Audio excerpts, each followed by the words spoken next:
मैले रे धत्तरी की राइटर मौगा नौआ हंसैले रे। नमस्कार, मैं हूं राम प्रकाश राय। फिल्म आदि पुरुष को लेकर के जो विवाद शुरू हुए थे उसमें फ़िलहाल कोई कमी नहीं हो रही है। ये विवाद जो है और ज़्यादा बढ़ते जा रहे हैं। इस विवाद को लेकर के भी कई अलग अलग तरीके की चर्चाएं हैं। एक तरफ जहां फिल्म को लेकर के ना केवल बॉलीवुड के तमाम एक्टर बल्कि आम आदमी भी जो है, जो समाज के तमाम लोग हैं, वो इसका विरोध कर रहे हैं। दूसरी तरफ तमाम जो हिंदूवादी संगठन हैं वो इसका विरोध कर रहे हैं। इसके साथ साथ जो तमाम साधु संत हैं वो भी फिल्म के विरोध में मुखरता से बोल रहे हैं। कई ऐसे संगठन हैं जो इस फिल्म को लेकर के बवाल कर रहे हैं। साथ ही साथ इस फिल्म को बैन करने की मांग भी अब लगातार बढ़ती जा रही है। इसके उलट अगर हम मेकर्स की बात करें तो मेकर्स जो है वो सफाई देते फिर रहे हैं। तमाम सारे सोशल मीडिया प्लेटफॉर्म से लेकर के तमाम जो इलेक्ट्रॉनिक चैनल हैं उसमें वो बैठ रहे हैं, वहाँ पर जा रहे हैं और अपने पक्ष में सफाई दे रहे हैं कि किस तरीके से उन्होंने जो किया है उसको वो फ़िलहाल जायज़ ठहराने में लगे हुए हैं। इन सब के बीच में एक चर्चा और ज़्यादा हो गई है। उत्तर प्रदेश से आने वाली जो लोक गायिका हैं नेहा सिंह राठौर, उन्होंने अपने अंदाज में इस पूरी फिल्म के जो डायलॉग राइटर हैं मनोज मुंतशिर, उनके ऊपर निशाना साधा है। साथ ही साथ नेहा सिंह राठौर ने एक ट्वीट करके और जो है वो सेंसर बोर्ड पर भी सवाल उठाया है। उन्होंने अपने ट्वीट में ये बात कही है कि एक ऐसा व्यक्ति जो पूरी संस्था पर भारी हो गया, सेंसर बोर्ड के ऊपर भारी होने को लेकर के उन्होंने सवाल उठाते हुए बात कही कि चूंकि वो सत्ता पक्ष के करीबी हैं, भारतीय जनता पार्टी के करीबी हैं, केंद्र सरकार के करीबी हैं, इसलिए वो पूरे सेंसर बोर्ड पर भारी हो गए। ये निशाना मनोज मुंतशिर के ऊपर नेहा सिंह राठौर ने साधा है। उन्होंने इसको लेकर के एक बाकायदा पूरा गाना गाया है जिसमें उन्होंने मनोज मुंतशिर को जो है वो बेशर्म कहा है। तो नेहा सिंह राठौर के इस गाने के रिलीज़ होने के बाद लगातार ये गाना जो है खूब चर्चा का विषय बना हुआ है और इसकी पॉपुलैरिटी जो है वो देखते ही बन रही है। सोशल मीडिया पर लोग जो है इस गाने के बाद कई सारी प्रतिक्रियाएं दे रहे हैं। सारे प्रतिक्रियाओं में मनोज मुंतशिर सहित तमाम जो मेकर्स हैं फिल्म आदि पुरुष के, उनके ऊपर सवाल उठाए जा रहे हैं कि किस तरीके से वो हिंदुओं के इतने बड़े एक महाग्रंथ को लेकर के उन्होंने अपमान किया है, किस तरीके से हिंदू भावनाओं को आहत करने की कोशिश की गई है। दरअसल इस फिल्म के रिलीज के साथ ही कई सारे ऐसे डायलॉग थे जिनको लेकर के विवाद उत्पन्न हो गया।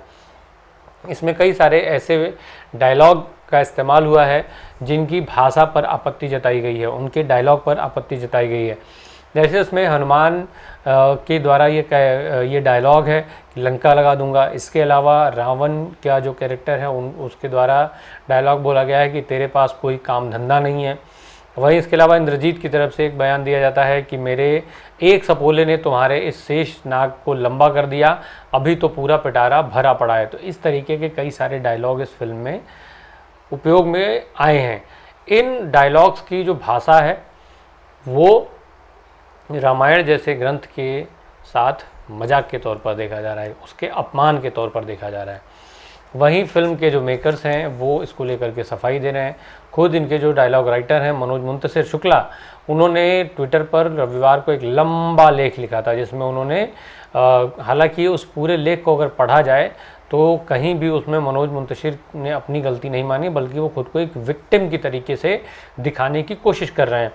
उनका ये साफ कहना है कि ये फिल्म उन्होंने आज के बच्चों के हिसाब से लिखी है और उन्हीं के हिसाब से इस भाषा का इस्तेमाल किया है। साथ ही साथ इस फिल्म को लेकर के उन्होंने ये भी कहा है कि चंद समय पहले जो तमाम उन्होंने फिल्में लिखी, गाने लिखे देशभक्ति के, जो काफ़ी चर्चा में भी रहे, तो उनको लोग भूल गए और एक फिल्म को लेकर के लोगों ने उनको अपमानित करना शुरू कर दिया। तो कुल मिलाकर के मनोज मुंतशिर शुक्ला जो हैं वो खुद को एक विक्टिम के तौर पर उसमें दिखा रहे हैं अपने ट्वीट में। वहीं अब एक खबर ये भी आ रही है कि इस फिल्म पर बढ़ते विवाद के चलते मनोज मुंतशिर ने मुंबई पुलिस से अपने लिए सुरक्षा की मांग की है। उन्होंने आशंका जताया है कि उनके ऊपर हमले हो सकते हैं और इसके चलते उन्होंने सुरक्षा की मांग की है। अब मुंबई पुलिस इस पूरे मामले को देखेगी और इसका आकलन करने के बाद जो है उन्हें सुरक्षा मुहैया कराएगी कि नहीं कराएगी, देखने वाली बात होगी। क्योंकि जिस समय तक ये वीडियो रिकॉर्ड हो रही थी, फिलहाल अभी सुरक्षा प्रदान कराए जाने जैसी कोई खबर नहीं थी। उत्तर प्रदेश की बात की जाए तो अयोध्या में तमाम साधु संत, देश भर के साधु संतों के साथ साथ अयोध्या में भी इसको लेकर के काफ़ी सरगर्मी देखी जा रही है।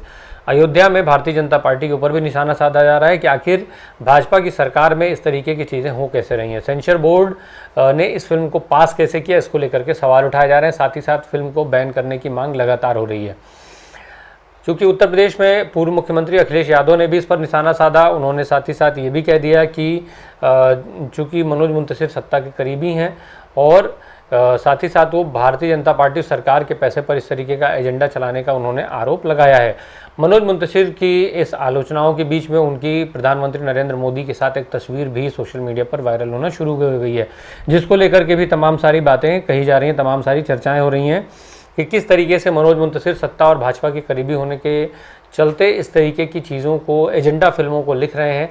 कश्मीर फाइल्स को लेकर के जिस तरीके का विवाद हुआ था, उससे भी बड़ा विवाद अब फिलहाल जो है फिल्म आदि पुरुष को लेकर के देखा जा रहा है। चूँकि इसमें साधु संतों के अलावा एक्ट्रेस और जो हिंदी सिनेमा जगत की जो तमाम अभिनेता अभिनेत्रियों के अलावा नेपाल भी इसके अगेंस्ट जो है वो देखा जा रहा है। कहा जा रहा है, खबर आ रही थी कि नेपाल में इस फिल्म को बैन किया गया है और साथ ही साथ इस फिल्म के चलते नेपाल में तमाम हिंदी फिल्मों पर भी बैन लगा दिया गया। हालांकि बाद में खबरें ऐसी भी आई थी कि नेपाल ने इसका खंडन किया है। नेपाल ने कहा है कि हिंदी फिल्मों को उसने बैन नहीं किया है। इन सब के बीच में मनोज मुंतशिर की तरफ से अपने ट्वीट में ये बात भी कही गई थी कि जो फिल्म के विवादित डायलॉग हैं उनको फिर से लिखा जाएगा, वो डायलॉग जो है जल्दी चेंज कर दिए जाएंगे।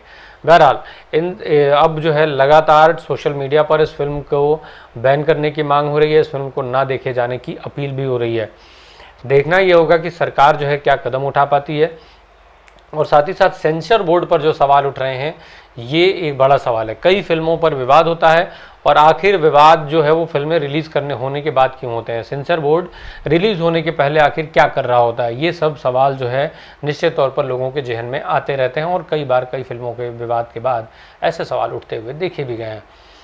कुल मिलाकर के आदि पुरुष भले ही 2 दिन में उसने अच्छा व्यवसाय किया हो, पर अब उसके व्यवसाय में गिरावट दर्ज की जा रही है, गिरावट देखी जा रही है और साथ ही साथ उसकी जो मुसीबतें हैं वो लगातार बढ़ती जा रही है। अब देखना यह होगा कि आदि पुरुष में बदलाव के बाद भी क्या लोग उसका जो विरोध है, बैन करने की जो मांग है, वो छोड़ते हैं या फिर फिल्म बैन हो जाती है। सरकार का रुख इसमें सबसे महत्वपूर्ण होने वाला है। धन्यवाद।